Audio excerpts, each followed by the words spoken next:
नमस्कार, सच का आगाज, आम जन की आवाज़ गढ़ावाज में आपका स्वागत है। और आज मैं इस वक्त जो है कि यूकेडी के कार्यालय में हूँ। यूकेडी के कोटद्वार में जो प्रतिनिधि हमारे साथ हैं, महेंद्र सिंह रावत जी, जो प्रदेश महामंत्री हैं, आज मेरे साथ नए प्रवेश में जुड़े हैं। यमकेश्वर विधानसभा से वरिष्ठ यूकेडी के कार्यकर्ता भाई साहब शांति प्रसाद भट्ट जी हैं। और रावत जी से तो हमेशा बातचीत चलती रहती है, लगातार जो है कि वो चर्चाओं में रहते ही हैं। कोटद्वार में अलग अलग मुद्दों पर हमेशा जो है तैयार रहते हैं आगे आने के लिए। लेकिन आज जो है यमकेश्वर विधानसभा पे हम ज़्यादा फोकस देंगे, क्योंकि हमारे साथ यमकेश्वर विधानसभा से शांति प्रसाद भट्ट जी इस समय मौजूद है। भट्ट जी, आपका गढ़ावाज में स्वागत है। नमस्कार, धन्यवाद। सबसे पहला सवाल ये रहेगा भट्ट जी कि आज आपसे पहली मुलाकात होगी और आपने कहा यमकेश्वर विधानसभा क्षेत्र से आप बिलोंग करते हैं जी। और हो सकता है कहीं ना कहीं 2022 में आपकी तैयारी भी हो। जी बिल्कुल। मुझे जहाँ तक अनुमान लगता है, क्या लगता है आपको 20 वर्षों से जो है कि यमकेश्वर में भाजपा निरंतर शासन कर रही है और यमकेश्वर की जनता, हम कभी जाते हैं तो बड़ी इस समय जो है वो कहते हैं बड़ी विडम्बना है कि हमने विधायक का चेहरा तक नहीं देखा। बहुत सही सवाल आपने किया है।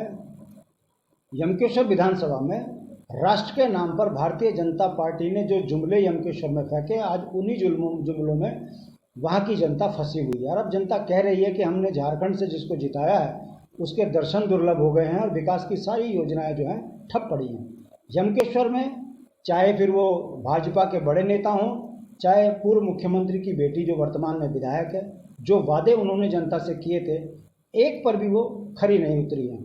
उन्होंने, भाजपा ने कहा था कि हम 50,000 नौजवान बच्चों को रोजगार देंगे, ब्लॉक स्तर पर सड़क, स्वास्थ्य, शिक्षा, बिजली, पानी, रोजगार की तमाम सुविधाएं मुहैया कराएंगे और उत्तराखंड के बेरोजगारों को रोजगार से जोड़ेंगे। मगर वर्तमान स्थिति ये है, ना सैनिक बाहुल्य क्षेत्र है मगर वहाँ कैंटीन नहीं है, सैनिक बाहुल्य क्षेत्र है मगर सेंट्रल स्कूल नहीं है, एक पेट्रोल पंप नहीं है तीनों ब्लॉकों के अंदर, डिग्री कॉलेज नहीं है। शिक्षा का स्तर इतना गिर चुका है कि वहाँ पर स्कूल हैं तो बेसिक में टीचर नहीं है। स्वास्थ्य की हालत ये है कि तमाम वो डॉक्टर जो सरकारी हैं वो कोटद्वार और ऋषिकेश में बैठते हैं, स्वर्ग आश्रम से ऊपर वो चढ़ना भूल गए हैं, क्योंकि भारतीय जनता पार्टी के नेताओं का उन पर बहुत बड़ा प्रभाव है, जिस कारण वो पहाड़ों में चढ़ते नहीं।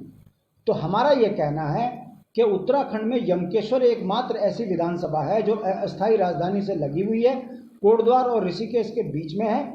बावजूद इसके बड़ा बीहड़ क्षेत्र है, 12 बजे बाद वहाँ गाड़ी उपलब्ध नहीं होती, विधायक के दर्शन नहीं होते। विकास के नाम पर जिस तरीके की लूट भाजपा के कार्यकर्ता और नेता मचाए हुए हैं, ये उसी का परिणाम है कि उत्तराखंड में यमकेश्वर विधानसभा केवल 5 किलो चावल पर आश्रित होकर जीने को मजबूर है।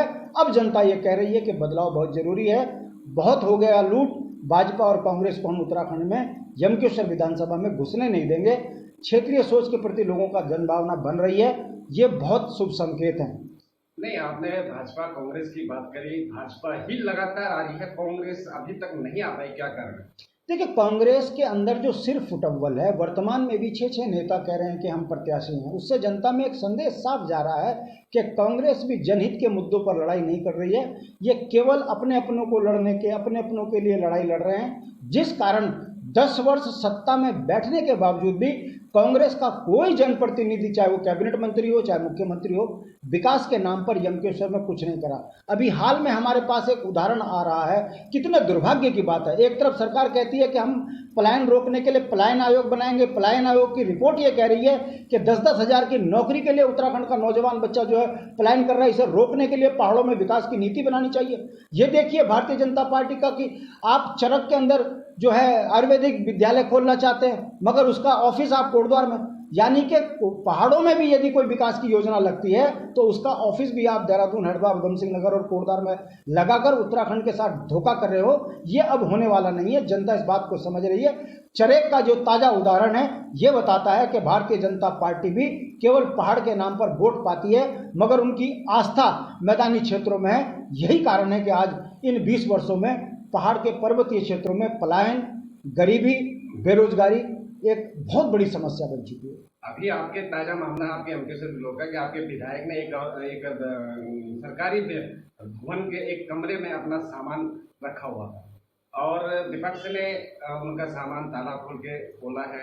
उन्होंने आरोप लगाया कि विधायक ने सरकारी प्रॉपर्टी पर कब्जा करके और जो सामग्री जनता के अंदर वितरण होनी थी उसको दबा के रखा। लेकिन उसके ठीक अगले दिन की जो है कि विधायिका जो है यमकेश्वर विधानसभा की विधायिका कोरबा में आकर के प्रेस कॉन्फ्रेंस करती है और स्पष्टीकरण करती है कि हाँ सामान मेरा था, लेकिन वो जनता में वितरण करने के लिए बारिश की वजह से वहां रखा होता है। ये एक मुद्दा चल रहा है, तो कहाँ तक आप सही मानते हैं?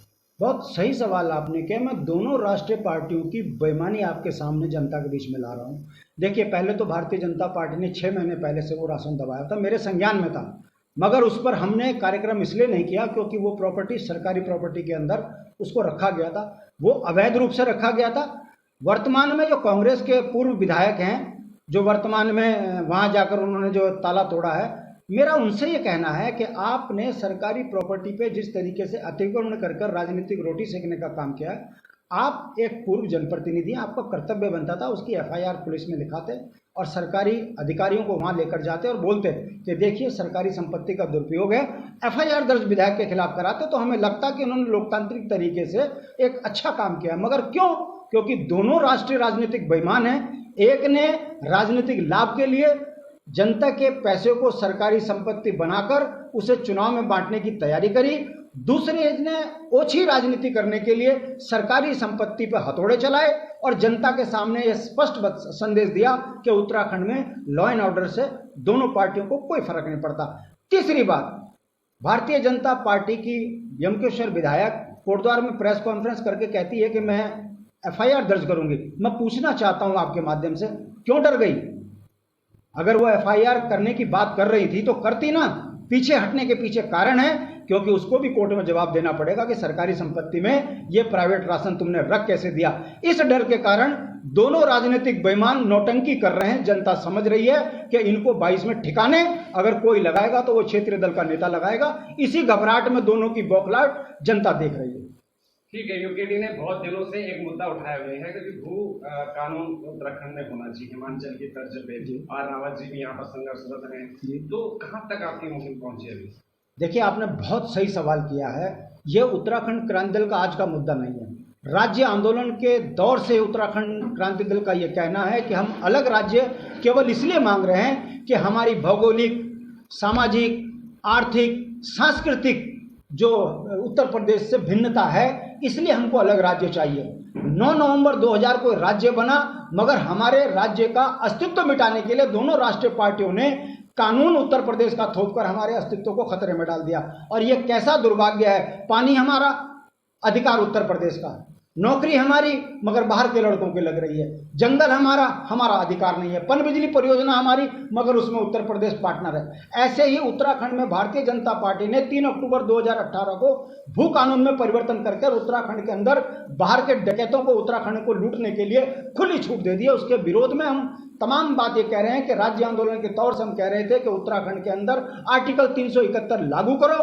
भारतीय जनता पार्टी ने उत्तराखंड की जनमानस के खिलाफ भू कानून में परिवर्तन करके और लूटने की जो मंशा करी है, उससे पूरे उत्तराखंड में उबाल है। हम जन आंदोलन कर रहे हैं, जनता हमारे साथ जुड़ी है। जिस दिन हमारी सरकार बनेगी, जिन्होंने हमारी जमीनों पर कब्जे करवाए हैं उनके ऊपर हम कठोर से कठोर कार्रवाई करेंगे।